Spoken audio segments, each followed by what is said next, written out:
দু একটা ভুল তথ্য যেটা আজকে অনেকে দিয়েছেন সেই ব্যাপারে কথা বলতে চাচ্ছি। প্রথম হচ্ছে আমরা জামাত ইসলামী পাকিস্তানের বিরোধী ছিল বলে যে তথ্য আসছে এটা একেবারেই অসত্য তথ্য।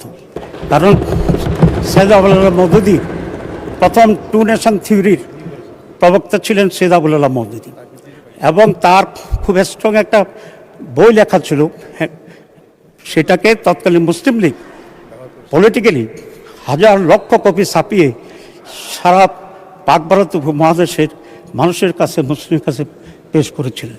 এবং পাকিস্তান স্বাধীন হওয়ার পরপরেই উনি কিন্তু পাকিস্তানে মাইগ্রেট করেছেন। উনি যে কথাটা বলেছিলেন সেটা না বোঝার কারণে কেউ কেউ বিভ্রান্ত তৈরি করছে। উনি বলেছিলেন যে ইসলাম প্রতিষ্ঠার জন্যে একটি স্বাধীন ভূখণ্ড দরকার। উনি পাকিস্তানের পক্ষে কথা বলেছেন।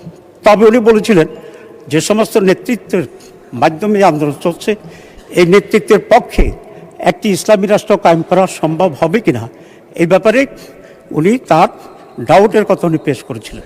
তো দুটা তো টোটালি ডিফারেন্ট জিনিস। কিন্তু যারা এটাকে বাজেভাবে ইউজ করে কন্ডেম করতে চায় তারাই এই সত্যটিকে অন্যভাবে তারা পেশ করতে চাচ্ছে। He was totally in favour of Pakistan.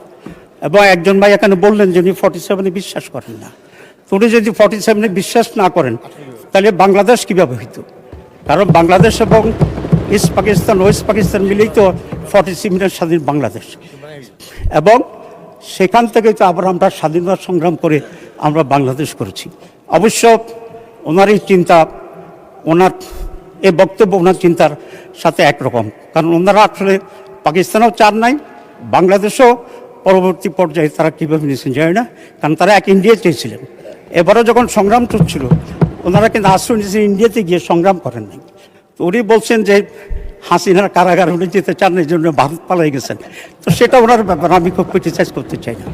সুতরাং অরিজিনালি যারা ভারতপন্থী, অরিজিনালি যারা ভারতের অধীনস্থ একটি বাংলাদেশ দেখতে চায়, তাদের চিন্তার ভিতরে এ সমস্ত জিনিস আসতে পারে, এবং সেই চিন্তার প্রতিফলন যে বক্তব্য যদি আসে আমরা তো আশ্চর্য হওয়ার মতো কিছু মনে করি না।